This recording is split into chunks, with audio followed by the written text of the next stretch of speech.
It appears that the mythical creature, the Thunderbird, is the latest cancel culture casualty, as well as some local public schools in Colorado who could soon be paying big fines for keeping the name Thunderbirds as their school's mascot. A commission in the state charged with enforcing a state law on Native American mascots is now targeting schools that use the Thunderbird as their logo. Schools on a list published by the commission have until June 1st to change the name or face fines of $25,000 a month. The Thunderbird is a mythical bird, meaning it's made up. And in Native American mythology, it causes lightning and thunder and is apparently important to several tribes. It was also the name of a car. The bill, SB 116, which was signed into law last year, requires Colorado's Commission of Indian Affairs to publish a list of schools using banned Native American imagery or mascots. Now, we are not talking here about redskins or savages, which refer to people, but a bird, a fake bird. The list created by the commission currently has 12 schools on it. One of those schools uses the Thunderbird as its mascot. But at a commission hearing earlier this month, the executive director told 7 other schools in the state with Thunderbird mascots to either change their name before the next meeting on May 19th, or they could find themselves on the naughty list as well, which basically gives them 2 weeks to drop the name and get a new one or be fined $25,000 a month. As for the school that's already on the list, that school appealed the decision in January, but the request was denied by the board. But, you do have to worry about what's next. And I understand this is specific to Native Americans, but dragons, that could have a special meaning in Chinese or African cultures.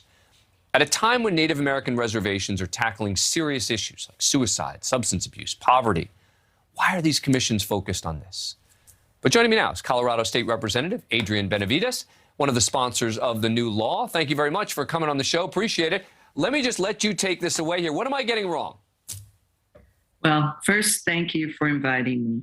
The bill is not just about the names of mascots. It's also the imagery associated with it. And what we did in this bill is we set it up for our Colorado Commission on Indian Affairs to be able to make a determination as to whether or not a mascot or the name. With Thunderbirds, the issue around, it's my understanding, I listened to a recent meeting that it was explained for the particular school that is on the list, that for many Indian tribes, a Thunderbird is placed on some tribes in Washington State and Alaska. It's placed on top of totem poles, and it's considered a sacred object that is used in their ceremonies. One of the members of the commission described from the Ute Mountain Ute, it was the chairman of the Ute Mountain Ute, described their creation story, and that an eagle, which oftentimes is confused or thought of as a thunderbird or a thunder being, and it is a symbol of strength. And so it wasn't just the word Thunderbird, it was fair enough. Associated with it. Fair enough. Let's assume everything you said is true, right? That it's viewed as a sacred object. I'm not mocking that in any way. I am mocking, though, however, the notion that because a particular group or a particular tribe views it as a sacred object, that therefore all these schools have to go about removing the Thunderbirds as their mascot or their logo. It just seems to me that a law that may have had good intentions has gone amok here with this kind of example. No? Well, you're certainly entitled to your opinion. I would say no. To give you another example, what if we had said that any mascots that were associated with a religion could not be used? I was raised as a Catholic. If people wore priests' vestments or a chalice, used a chalice somehow in what they were doing. Not your religion, maybe, or someone else's, but it does hurt and it does make a mockery of some aspects of that religion.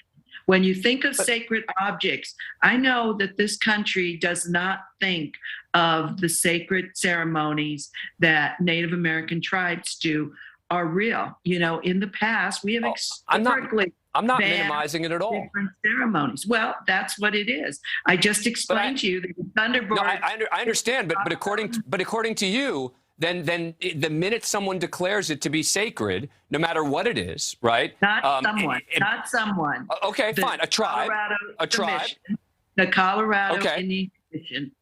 Right, declares it to be sacred. Therefore, I mean, the problem is it turns these sorts of things, which again, I think it is a good thing that we move forward, that we don't in any way sort of mock Native Americans. I want to be really clear about that. But I think it turns it into a borderline joke when it becomes things like the Thunderbird and saying we need to change the mascot and we need to change the team names, et cetera. But I mean, I guess that's where we're going to have to just disagree. And as you said, I'll get to have my opinion and you'll get to have yours. And I think it is somewhat of a joke. When I listened into the meeting, the superintendent of the school district where the Thunderbird that is on the list, she called their mascot, in her words, a cartoon characterization. Yeah, I get it. Her description. No, I get it. Look, and I'm looking at the Thunderbirds, and there's no doubt that they're not being treated as sacred creatures. I get that. But the bottom line is, it just seems to me like this is overreach. But I appreciate the conversation. Representative Adrienne Benavidez, thank you so much for coming on the show. Yeah, thank you for having me.